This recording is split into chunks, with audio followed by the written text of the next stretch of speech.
Good day, everyone, and today we're going to talk about carp fishing. I've had a few requests here lately, not only on how I catch carp, but the baits I use, how I bait the hook. And so today I'm going to show you the steps I go through to help me catch more carp, and hopefully it'll help you too. Okay, so one of the first things I do when targeting carp is actually look for a spot where they're more likely to hang out than anywhere else. And this is just perfect. As you can see, this area, it's very sandy. It's pretty flat. The water current's not real strong. It's ideal for them to find food and be able to get it without hunting for it too much. Now, depending on whether you're fishing in a pond, a lake, or a river, you may not have access to a flat, sandy area like this. And because of that, you'll actually use a different rig. But I'll show you the rigs and the baits that I use for a surface like this, and then explain what you should do different if you're fishing in a different area. Okay, first is going to be the rig setup for me. And for me, I generally use a smaller hook and a weight that's just attached on the line that goes directly to the hook. The reason for this, carp sometimes when they eat, especially if you have a flat sandy bottom like this, they don't often move. Okay, so what I'm looking for when I use this rig is a connection between the bait and the rod tip. And I want as much connection as I can possibly get. You get those big fish that just sit there and nibble on it a bit, I want to be able to see that. If you have a leader, that can move quite a bit without you knowing anything is there. Where I feel if you use a rig like this, the connection is straight onto the tip. So that's the reason I use the rig, just with the sinker connected just straight to the hook. One of the best things about carp fishing, especially with kids, is the bait you can use. So instead of using worms, you might, especially younger kids, they might get a little squeamish with them. Bread and corn work absolutely fantastic. Now I will say if you're going to use corn, use sweet corn. The sweeter the better. And the nice thing about corn, anybody can do it.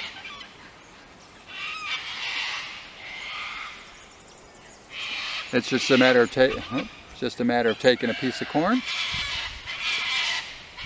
and putting it on the hook. It's not messy. Won't creep the kids out. So now, depending on what kind of hook you're using, this is a standard J hook, so I'll leave the barb open. And that's, with a J hook, you need to set the hook when you catch them, and leaving that barb open gives you a better chance of catching the fish. If I'm using a circle hook, I'll put the bait all across that hook, because that carp's going to eat it, and that circle hook is actually going to help catch that fish. It slides into their jaw a little bit better. It's just the way it's designed. But for a J hook, just like that, and the last piece I'll always leave just hanging down a bit. Okay, now with bread, I will say, I think I do bread different than just about anybody I've ever seen. A lot of people just take a piece of bread and flatten it out, take the air out, and put it on the hook. I find that the smaller fish, especially the smaller carp, will just take it right off the hook. So, I mean, if you got just big fish around, it's fantastic.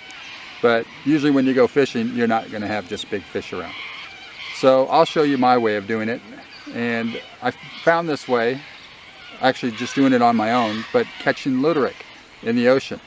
And it enabled me to keep the bread on the hook a little bit longer and catch more fish. So one of the things you'll do when you use bread, never use the crust. Just doesn't stay on the hook very well and creates air pockets, and the bread will come off a bit easier. So, but I'll take my hook, take a little piece of bread, like that, just fold the bread across, and then just squeeze. Same thing, you're just trying to take the air out, and if it's a little fluffy, doesn't matter. That is just going to be the first part of our bait. So now what I'll do is take another piece of bread, about twice the size of the one I just put on the hook. But the same technique. Take it, fold it around. If it's up and under, just take it and fold it. And then just squeeze, squeeze, squeeze. You're trying to get all that air out.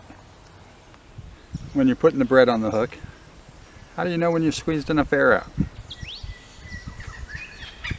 Well, the bread will actually begin to look doughy. It'll actually look like a wet dough.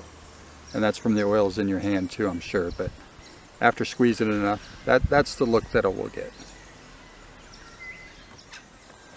Now, one of the best things about the corn is, especially the sweet corn, is the flavor and smell of it. Gets in the water, disperses in the water, attracts the fish in. You'll get a lot of people, and especially expert anglers that fish for carp, they'll actually burley the whole area they're working with corn juice and corn, just to attract the fish in and then try and catch them that way. The bread works the same way. The bread will slightly dissolve while it's in the water, and I find if you use a white bread or a rye bread that has heavier sugar content, I don't know if it's carp like the sweetness, but it seems to attract them a little bit better. But one of the things when using these baits, don't get impatient quickly. The longer you have them out there, the more chances you have of attracting the fish in. So, you know, stay in a spot for a couple hours. It's not the old, you know, nottage, if you don't catch anything in 30 minutes, go. Because these baits will help put the scent in the water and attract the fish. And after a bit of time, you should catch something. Now, when fishing for carp, just like any other fish, sometimes changing baits is best. Worms work good. I just recently caught one on a chicken nugget, which I'd never seen before. I have found cheese actually doesn't work too bad. But you put on a really small piece of cheese. So I find if you can get them just to take it, you're better off than just trying to nibble it, because if they nibble it off the hook pretty quick, you're just not going to catch much. So if you put on a small piece that they can just eat all at once, that's usually the way to go as well. So I'm hoping this is showing up on camera well enough.